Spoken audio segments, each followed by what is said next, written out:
қалайсыз? Жақсы, көңілім күшті. Лаура, махрге не сұрайтын едіңіз? Махрге мен алтын комплект сұрашым. Бриллиант тастарым. Бриллиант тастармен. Негізі махрды қалай түсінесіз? Махр деген ол ер кісі қайтыс болып кетсе, әйел адамнан соны сатып, ары қарай күн көруіне алынатын зат қой. Қазіргі таңда көп қыздар мысалы квартира, машина сұрап жатады ғой, оны дұрыс деп есептейсіз ба? Негізі мен ол нәрсені дұрыс емес деп санаймын, өйткені ер адамның шамасына қарай сұрау керек деп ойлаймын. Сол үшін мен кажется, дұрыс емес, слишком сияқты. Қалайсыз, Жанболат? Жақсы, өзіңіз қалайсыз? Денсаулығыңыз қалай болды? Өте әдемі. Бірнеше күн бойы Жанболат бізде эфирде болмады. Сағынып қалдым. Сағынып кеттіңіз? Келдім мен. Үйде жатып бір пікірге ашуланып, осы жерде мен сөйлесем екен деп. Жаным ғой тегі. Неге бүйтпейсіңдер деп WhatsApp-тан звондап бәле болдым ғой. Енді көреміз бүгін қайтып сөйлейтініңізді. Сөйлеймін. Дайын. Жанболат, махрге қызыңыз мысалы машина сұраса не істейсіз? Әперем. Әпересіз ба? Әперем. Квартира ше? Әперем. Негізі сіз махрды қалай түсінесіз? Махр деген ол енді керек нәрсе, по-любому менің ойымша. Например, болашақта не болады білмейміз, екіге кететін жағдай болса, бала-шаға соның қолында тұрады. Үй сұраса сол үйде ешқандай тәуелді болмай өседі дегендей ғой. Ең дұрыс нәрсе ол толықтай. Қолдаймын. Бекзат, сіз махрды қалай түсінесіз? Махр деген нәрсе ол діндегі міндет қой. Еркектің беретін әйелге деген міндеті. Сіздің әйеліңіз сізден бір квартира сұраса? Квартира? Даусың башы, айналайын.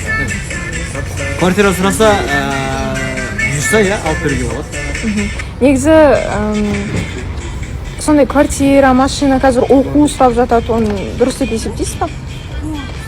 Енді ол қыздың күйеуінің жағдайына байланысты сұрау ғой. Жағдайын біледі ғой, енді кей әйтпесе асырасып деп сұрайтындар бар мысалға. Қайық сұрайтындар бар ғой. Не бар? Самолет сұрайтындар бар, енді ол ешкім сияқты, мен ойымша. Бір әйтпесе ол қалағанын сұрасың да күшті ғой мысалға. Сол үшін жігіттер жағдайын істейік. Бәрекелді, қалмал мен махрды бір деп санап атқан біздің жігіт. Мен солай ойлап қалдым мен. Кеше сақалы бар мысалға. Сіздің сұрағыңыз жаңа махрдың сұрағаны дұрыс па дедіңіз ғой, иә? Махрды қалай түсінесіз жалпы? Махрды ол әрине қызды әке-шешесі бағат, қағат, қыздың өзі қал малдан да махрден де қымбат қой негізі. Берген, конечно, беру керек, сұраған беру керек, өйткені ол біздің міндетіміз. Біз ер адам болып не үшін жүрміз? Бере алмасақ негізінде. Жоқ, әке-шеше бағат деген ол қалың малға жатады. Ал махр деген ол құдай сақтасын, енді бір жағдай болып жатып, күйеуі қайтыс болған жағдайда әйелі бір қаражат болу керек та, бастапқы уақытта өзін асырау үшін, баласын асырау үшін. Иншалла бұйырса, мен әйеліме бүкіл дүниемді тастап кетемін деп ойлаймын негізінде, бала-шағамды бағып, қағып өсіргенге. Енді құдай сақтасын әрине. Сізден әйеліңіз джет сұраса не істейсіз? Джет? Аха. Машина ма? Джет деген самолет. Личный. Енді шамалы келгенше бай батсақ алып берем ғой, әрине. Бірінші очередь әйеліме, бала-шағама алып берем. Бірақ негізі жағдайға қарап, иә? Иә, жағдайға қарап. Жанбек, қалайсыз? Шүкір, жақсы.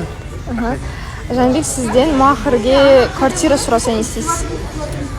Квартира мені махрге сұраса ма? Ай болмайды. Қиын болады, сол жерде тоқтатамыз да. Машина сұрасашы? Көлік, ол более нормально. Көбінен алтын, нелер сұраушы еді ғой. Негізі, иә? Қол жетім. Енді жағдайын жетіп тұрса, алып бересің ғой. Жоқтамайсың. Салтанат, қалайсыз? Жақсы, өзіңіз қалайсыз? Жақсы. Салтанат, сіз махрге не сұрайтын едіңіз? 1 биткоин. Биткоин? Ал жоқ, оны бере алмаймын десеш? 0,5 биткоин. Қандай бір срок бересіз? Несіне байланысты ғой? Жағдайына. Гаухархан ренжіп жатыр мына жақта. Мен кішкентай нәрсе сұрайды екен ғой деп. Махрге не сұрайтын едіңіз? енді менің жасымда мақұл бола ма болмай ма білмеймін, бірақ егер алып берем деп жатса, қазіргі таңда көлігім жоқ. Бұрында 2-3 рет енді автосалоннан көлік алып мініп үйреніп қалған адаммын ғой. Сондықтан бір көлік сұрайтын едім. Өзіңіздің қажеттілігіңізге. Дана, қалыңыз қалай? Сәлеметсіздер ме? Бәрі жақсы, сіздерде қалай? Шүкір, жақсы. Жас қыздардан сұрап көрейік. Махрге не сұрайтын едіңіз? Махр мен үшін жай ғана дене емес, бұл мен өзімнің болашақта қауіпсіз мақсатында көлікпен үй сұрайтын боламын. Жоқ, бір зат. Екеуін де сұраймын. тойымсыз алу не үшін?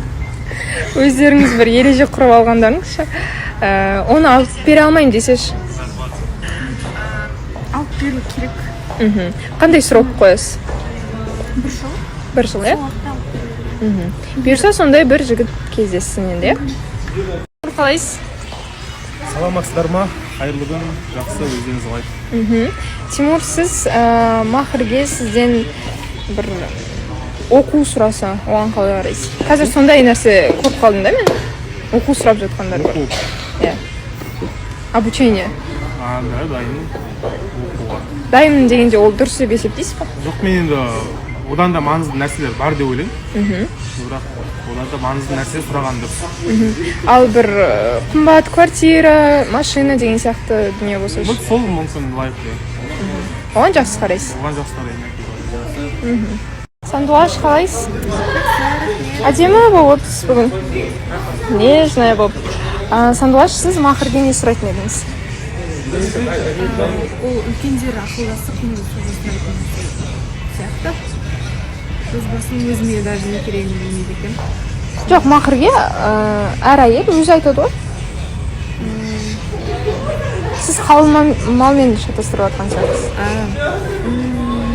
Ол туралы ойланбаппын. Бірақ бір қомақты формадай, примерно машина ма сондай. Машина, е? Қалайсыз? Жақсы, өздеріңіз қалайсыздар?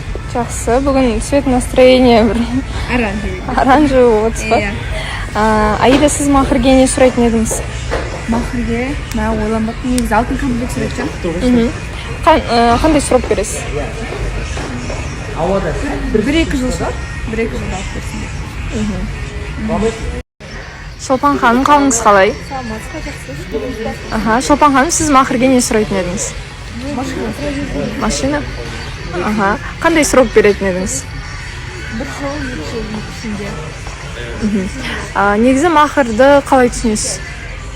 Енді ер азаматтың әйеліне деген тұрмысқа шыққаны үшін құрметті деп түсінемін мен жеке өзім. Өзім солай қабылдаймын.